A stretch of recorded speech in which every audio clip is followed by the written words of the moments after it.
Bonsoir et merci de nous ouvrir vos portes pour passer un temps de louange et d'étude de la parole ensemble. On s'installe bien confortablement. Bon sabbat chez vous. Commence maintenant.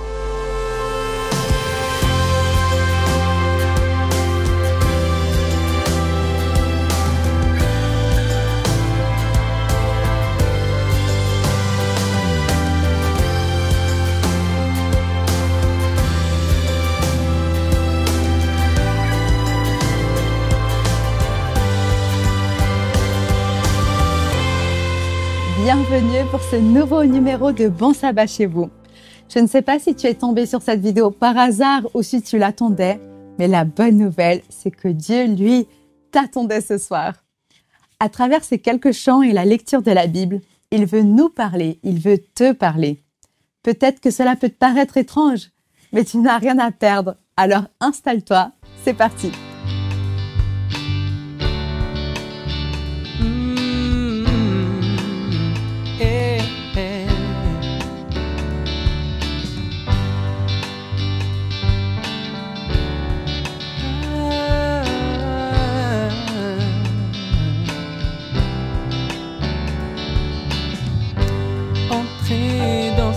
Temple aujourd'hui, venez-vous vous présenter à lui. N'est-il pas lui le Dieu souverain qui nous a bien créés de ses mains? Gloire à toi Dieu puissant, gloire à toi Dieu le Père. Gloire à toi Jésus-Christ, le Sauveur éternel. Gloire à toi Dieu puissant, gloire à toi Dieu le Père. Gloire à toi Jésus-Christ, le Sauveur éternel. Sauveur éternel, le Sauveur éternel.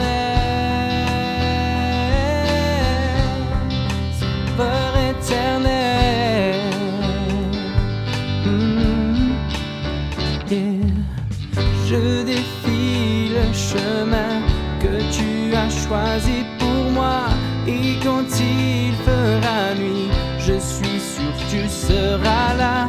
Ta parole, c'est la force qui vient nous nourrit l'espoir. Tu m'as donné la main, je me repose dans tes bras.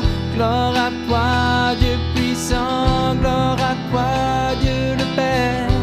Gloire à toi Jésus-Christ, le Sauveur éternel. Gloire à toi Dieu puissant, gloire à toi Dieu le Père.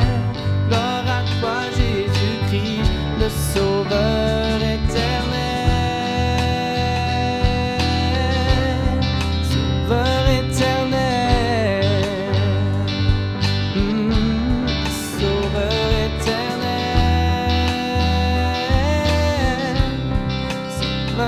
Éternel.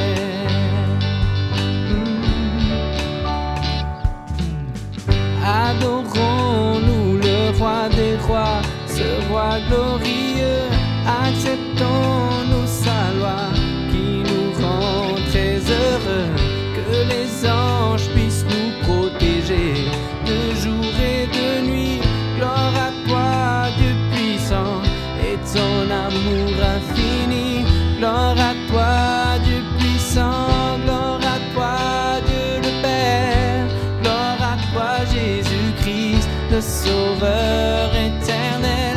Gloire à toi Dieu puissant, gloire à toi Dieu le Père.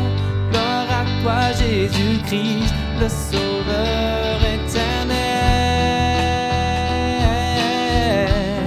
Sauveur éternel.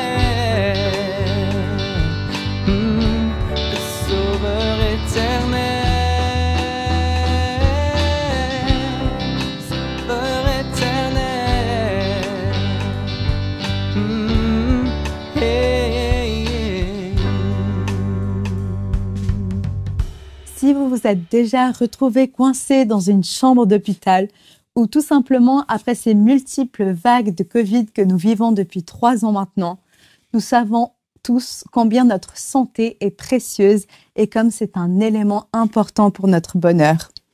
Je crois que c'est pour ça que tant de gens sont venus à Jésus pour être guéris.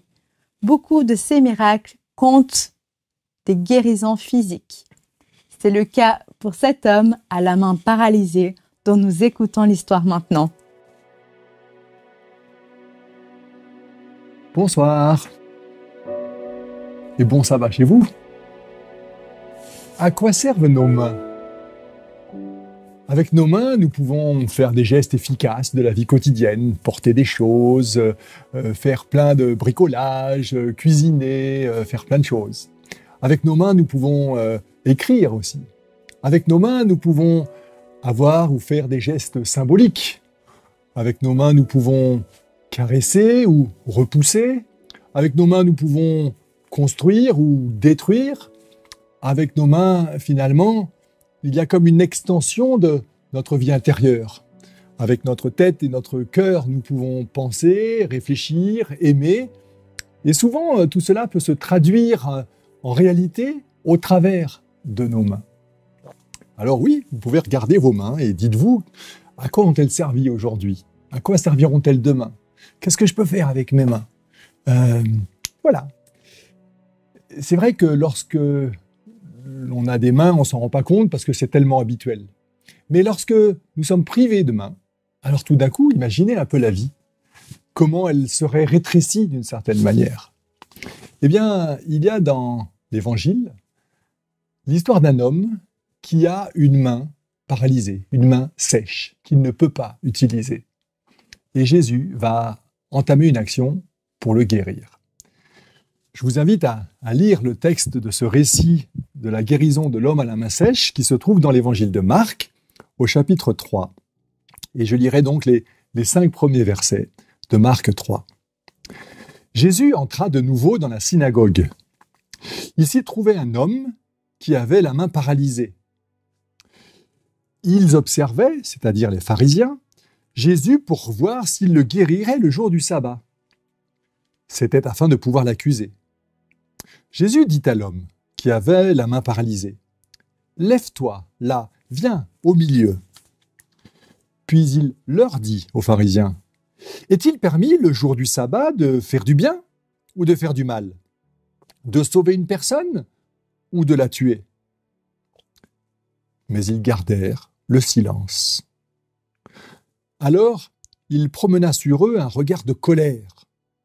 Et peiné de l'endurcissement de leur cœur, il dit à l'homme, « Étends ta main. » Il l'étendit, et sa main fut guérie. La plupart du temps, Jésus préfère faire des miracles dans l'intimité, dans la discrétion, pas pour faire le show, pas pour montrer qu'il en est seulement capable, mais vraiment pour faire du bien à ceux qui vont bénéficier de son action. Ici, pourtant, on a l'impression que c'est Jésus qui fait venir l'homme à la main sèche, qui était probablement dans un coin au fond de la synagogue, là au milieu, et il l'utilise presque comme un prétexte. Il ne s'adresse pas vraiment à lui, après lui avoir dit « viens là au milieu », mais il s'adresse aux pharisiens qui sont là. Et ce n'est qu'à la fin qu'il va mener son action de guérison.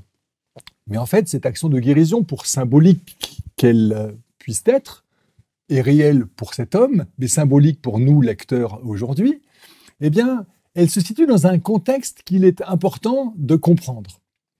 Ça se passe dans une synagogue, un jour de sabbat.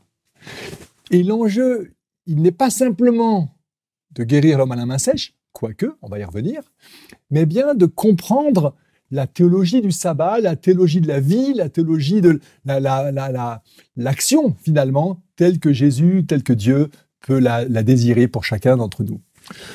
Cet épisode se situe dans ce qu'on appelle les controverses de Jésus, enfin, avec les pharisiens sur la question du sabbat.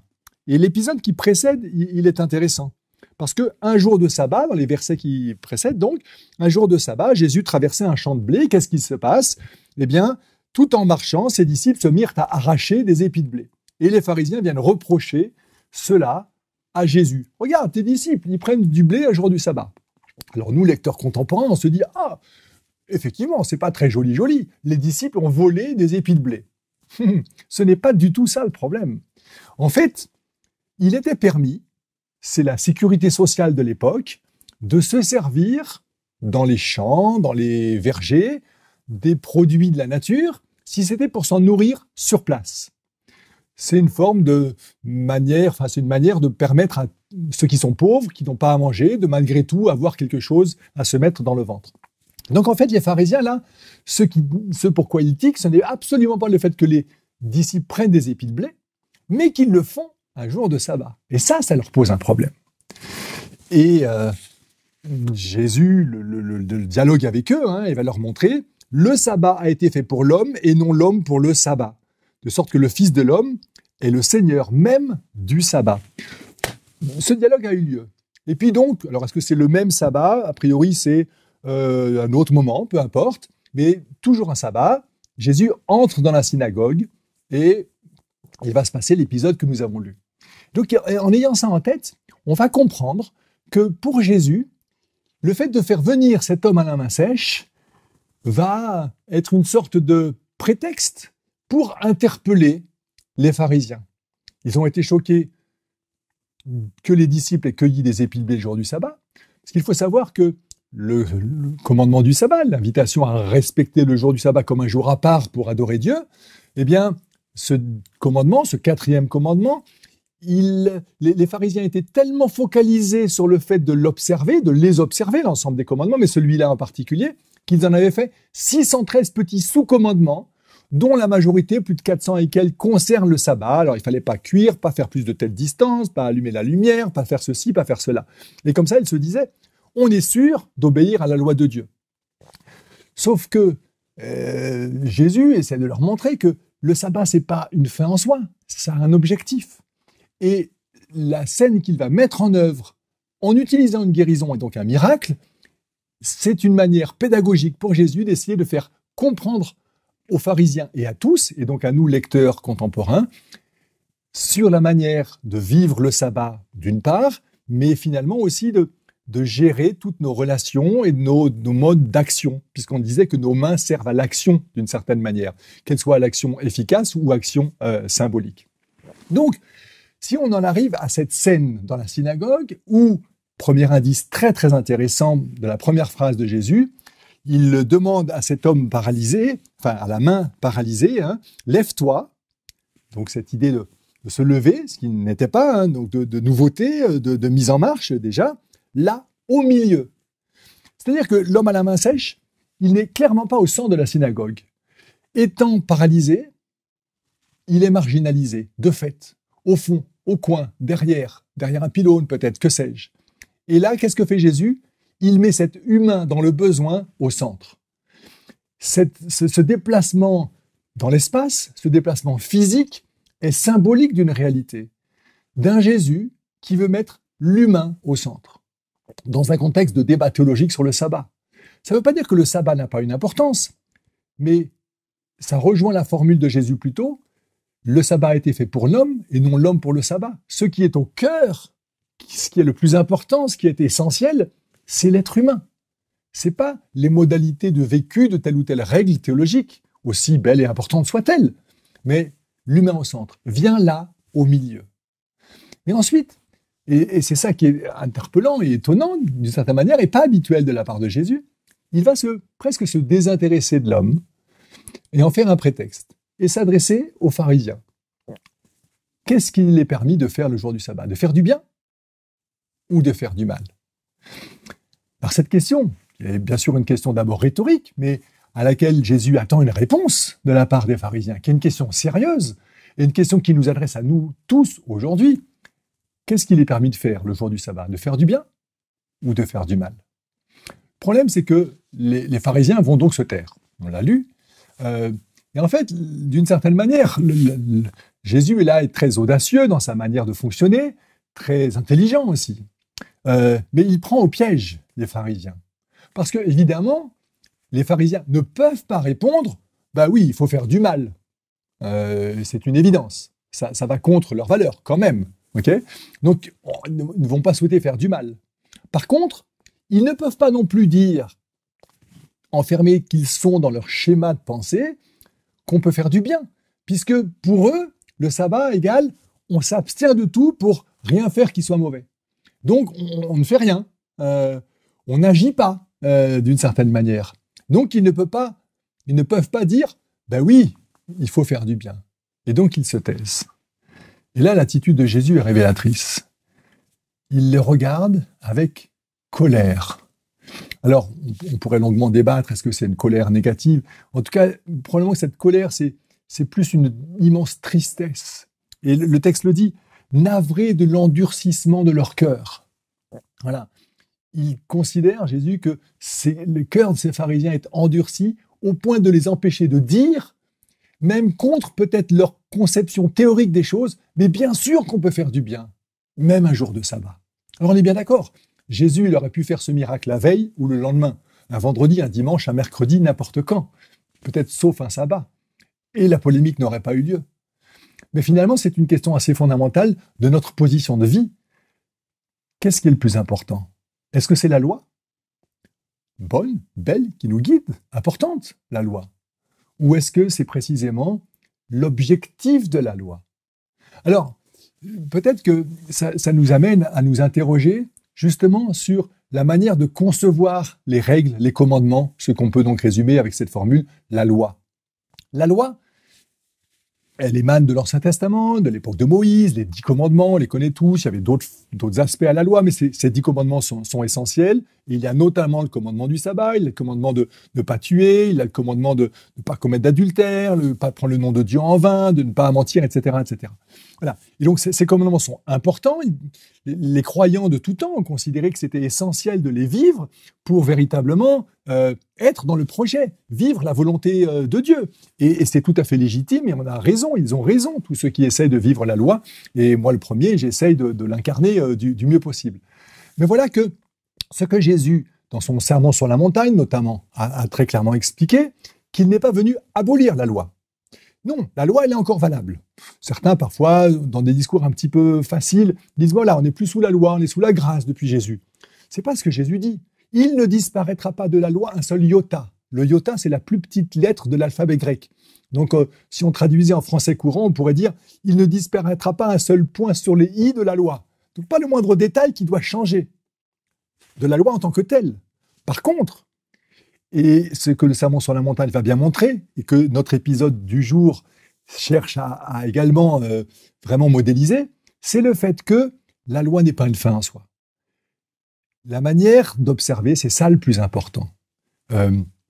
Jésus, après avoir confirmé la loi, il ne disparaîtra pas de la loi un seul iota, je ne suis pas venu pour abolir, mais pour accomplir, il va utiliser 6 antithèses, comme on les appelle. Vous avez appris qu'il a été dit, un commandement, 6 fois, mais moi je vous dis. Et donc il semble prendre une forme de contre-pied, non pas de la loi en tant que telle, mais de la manière de la vivre. Et en l'occurrence, et c'est ça qui est interpellant, c'est que Jésus va augmenter d'une certaine manière l'exigence par rapport à tel ou tel commandement. Vous avez appris, tu ne tueras pas, mais moi je vous dis que il ne suffit pas de ne pas tuer un homme pour véritablement l'aimer. Parce qu'on peut tuer avec des mots. Celui qui dit raca à son frère, celui-là est un meurtrier. Vous avez appris qu'il a été dit, tu ne commettras pas d'adultère? Très bien. Alors, vous n'avez pas commis d'adultère physique, réel, etc. Mais vous avez eu des pensées un petit peu à côté de la plaque. Eh bien, ça, c'est négatif.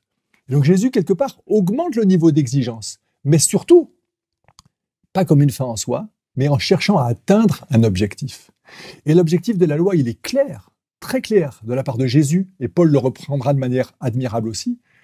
L'objectif de la loi, c'est l'amour. C'est l'amour de Dieu, c'est l'amour du prochain, comme soi-même. L'amour de soi, le respect de soi, en tout cas. Et donc, finalement, la règle pour savoir comment vivre la loi, c'est est-ce que ça m'aide à mieux aimer l'autre? Et donc, on est dans cette dynamique de faire le bien, assez clairement, faire le bien. En d'autres termes, Jésus invite à passer de l'amour de la loi qu'avaient les pharisiens à la loi de l'amour qu'il a essayé d'incarner. Pour les pharisiens, la loi, c'était un maximum. Ah voilà, j'ai tué personne, donc j'ai obéi à la règle de la loi. Mais pour Jésus, la loi n'est pas un maximum, c'est un minimum. Ah, le but, c'est quoi? C'est d'aimer l'autre, d'aimer son prochain, par exemple, ou d'aimer Dieu. Eh bien, est-ce que parce que je n'ai pas tué mon voisin, je l'aime? Pas du tout. Alors c'est un début. Si je l'aime, je ne vais pas le tuer. Mais ce n'est pas la garantie ou la démonstration que je l'aime, le fait que je m'abstienne de le tuer. Et donc, dans ce sens-là, ce serait comme, on pourrait dire, si je peux prendre une illustration, la loi c'est comme un panneau indicateur qui indique le chemin à suivre. Mais si je vois par exemple Genève 100 km, quand je sors de Fribourg, eh bien je m'arrête là au panneau et je dis « Ah super, je sais où est Genève. » Alors, je veux aller à Genève, mais je n'y suis pas du tout. Je m'arrête au panneau qui indique Genève, alors que je dois me mettre en route pour aller jusque-là. Et donc finalement, en ne tuant pas par rapport au commandement concernant le « tu ne tueras point », eh bien c'est un début. Mais est-ce que parce que je m'abstiens de tuer, j'aime? Évidemment pas. Et donc pour le sabbat, il en est de même. Ce n'est pas inutile de changer ses activités le sabbat, de ne pas faire comme les autres jours de la semaine, de véritablement se poser et pas être dans un activisme pour favoriser la relation à Dieu, et la relation au prochain aussi bien sûr. Mais la question qui se pose, c'est est-ce que je vais faire ceci ou cela comme faut ne pas faire ceci et cela comme une fin en soi, ou est-ce que véritablement je vais le faire pour atteindre cette relation? Je prends juste un petit exemple. Dans certaines familles, j'imagine qu'on ne regarde pas la télé le sabbat, ce que je trouve très positif et très bien. Mais finalement, si le fait de ne pas regarder la télé, c'est juste une frustration et que ça ne libère pas de l'espace, du temps, de la disponibilité, de la tranquillité pour mieux jouer, méditer, prier, être en relation, écouter, etc., et donc aimer, alors, d'une certaine manière, on a raté l'objectif. Jésus, en posant la question « Est-il permis de faire le mal ou de faire le bien ?», finalement nous interpelle sur notre manière de concevoir la loi et de concevoir la vie et de concevoir notre mode d'action, ce qu'on fait avec nos mains, entre autres, dont en tout cas les mains deviennent le symbole. On en arrive à la fin de notre récit où Jésus s'adresse à nouveau à notre homme à la main sèche. Et qu'est-ce qu'il lui dit ? Il lui dit « Étends ta main ». L'homme l'attendit et sa main fut guérie. On sait très peu de choses sur la manière dont ça s'est réalisé. C'est juste la parole. La parole, quand c'est la parole de Dieu, elle est créatrice, elle est efficace et c'est probablement un acte de foi extraordinaire. L'homme aurait pu dire « Mais ma main, je ne peux pas l'étendre, elle est sèche. » Mais il essaye finalement. Il a confiance en Jésus et cela devient possible. Encore une fois, comment est-ce que ça se passe ? On n'en sait rien et ce n'est pas ça l'important. Par contre, il n'est pas inutile d'évoquer une chose qui me semble essentielle ici pour bien comprendre avec toute la force de ce récit et nous laisser interpeller aujourd'hui encore. Dans la Bible, le geste d'étendre sa main n'est pas anodin. D'ailleurs, encore aujourd'hui, et quand je le fais comme ça, vous avez peut-être déjà compris. Lorsqu'on bénit, on étend sa main. Le pasteur, à la fin du culte, il va étendre les mains et souhaiter la bénédiction sur l'assemblée. Lorsque le prêtre va bénir le sacrifice ou ceci, cela, il va étendre la main pour comme transmettre cette bénédiction, cette puissance spirituelle sur l'autre. En d'autres termes, le fait d'étendre la main, c'est précisément la capacité à, parce que bénir, c'est littéralement dire du bien et par extension faire du bien. Et donc Jésus rend capable notre homme à la main sèche, le rend capable de précisément être dans cette dynamique de bien. Ce que les pharisiens sont incapables de faire. Alors la question se pose pour chacun d'entre nous. Dans quelle mesure est-ce que ce que nous sommes, ce que nous pensons, ce que nous disons, ce que nous faisons est de l'ordre du bien, est de l'ordre de la bénédiction? Les pharisiens, ils avaient l'usage de leurs mains, comme j'espère la majorité d'entre nous aujourd'hui.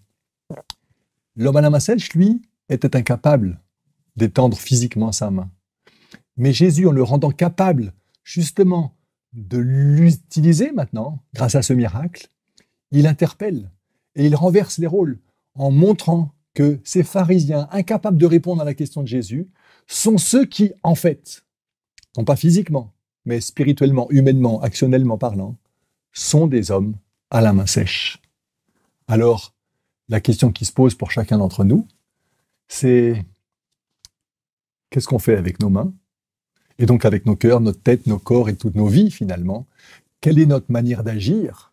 Est-ce que nous favorisons la finalité des choses, la finalité de nos manières de vivre, la foi, la loi, etc., au bénéfice du bien d'abord, quitte à ce que parfois on soit étonné et faire des choses que peut-être on pourrait faire un autre jour que le sabbat, mais on va le faire le sabbat parce que le bien est prioritaire. L'amour est l'essentiel.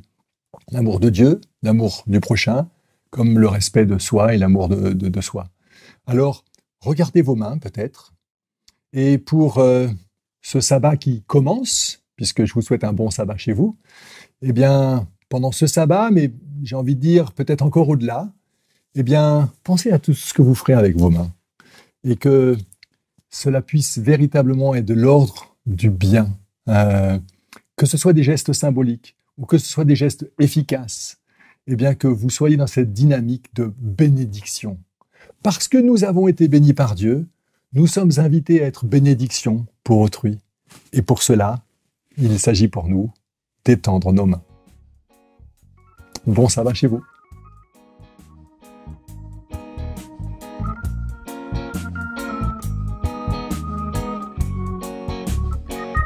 Viens avec moi, oh prends ma main, nous marcherons vers le matin, la nuit est sombre, c'est quoi s'éteint, mais devant nous, toujours un chemin. Viens avec moi, il n'y a pas de montagne au sommet inaccessible ou de vallée trop profonde. Oh oh, car je suis là tout près avec toi. Oh oh, car je me tiens là tout près de toi. Viens avec moi, oh prends ma main, nous chasserons tous ces chagrins, toutes ces larmes, ce cœur éteint, disparaîtront dans le lointain. Viens avec moi, il n'y a pas de tristesse qui soit inconsolable ou de blessure trop indigne. Oh, oh, car je suis là tout près avec toi. Oh, oh, car je me tiens là tout près de toi.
Pour prier, après la lecture de cet épisode de la guérison de l'homme à la main sèche, eh bien, je veux demander à Dieu, finalement, de nous interpeller sur notre manière d'utiliser nos mains. Que le Seigneur puisse véritablement nous permettre de les étendre, c'est-à-dire de bénir et d'atteindre les objectifs de la loi, qui est d'aimer Dieu, d'aimer son prochain comme soi-même, et que nous puissions être ces bénédictions autour de nous, parce que remplis de cet état d'esprit de Jésus, qui est essentiel et magnifique. Amen. Rendez-vous sur adventplay.tv, rubrique Bon Sabbat chez vous. Vous pouvez ainsi regarder Bon Sabbat chez vous tous les jours, si vous le souhaitez. Moi, je vous retrouve vendredi prochain. D'ici là, un bon sabbat chez vous.